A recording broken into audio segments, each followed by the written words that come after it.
Hi everyone, here's another minute on the offshore wind energy scandal, and it involves the Sierra Club, National Wildlife Federation, and the Natural Resources Defense Council. They are, as I said in the last video, colluding with, in bed with, two big foreign oil companies to promote offshore wind. But before I get to that, so if you don't know me, my name is Robert Bryce. I've been writing about, talking about energy and power for more than 30 years. I've written 6 books, co-produced 2 documentaries on the electricity sector.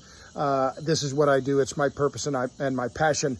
I give you the straight talk. I give you the facts and the numbers, not the spin, about energy and power. Okay, so back to this sellout, this incredible betrayal, environmental betrayal, what I call the most odious environmental betrayal of the modern era, by big climate NGOs. They're not environmental groups. They're not green groups.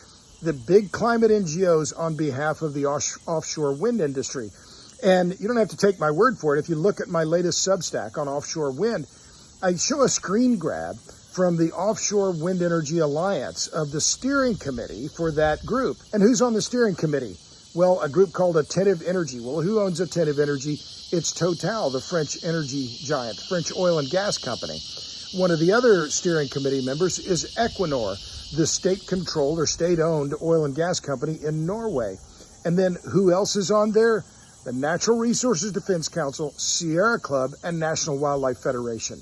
I mean, how is it that we have 3 of the biggest climate NGOs in America, all with budgets exceeding $150 million a year or so, directly in bed with oil companies to help them increase their profits? I mean, imagine if they're...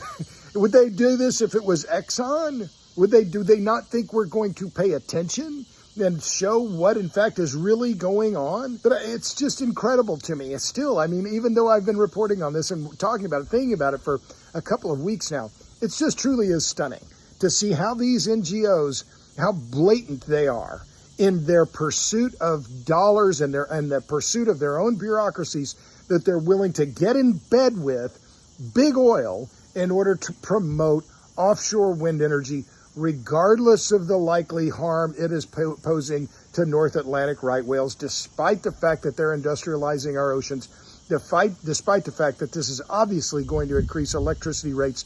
They're in bed with these big oil and gas companies because they're so in love with the idea of offshore wind energy. That's the reality, and it's unfortunate, but that's the story. You can read more about this in my latest Substack. The offshore wind energy scandal is even worse than you think. It's on my Substack. You know where to find it. robertbryce.substack.com. Thanks a lot. See you.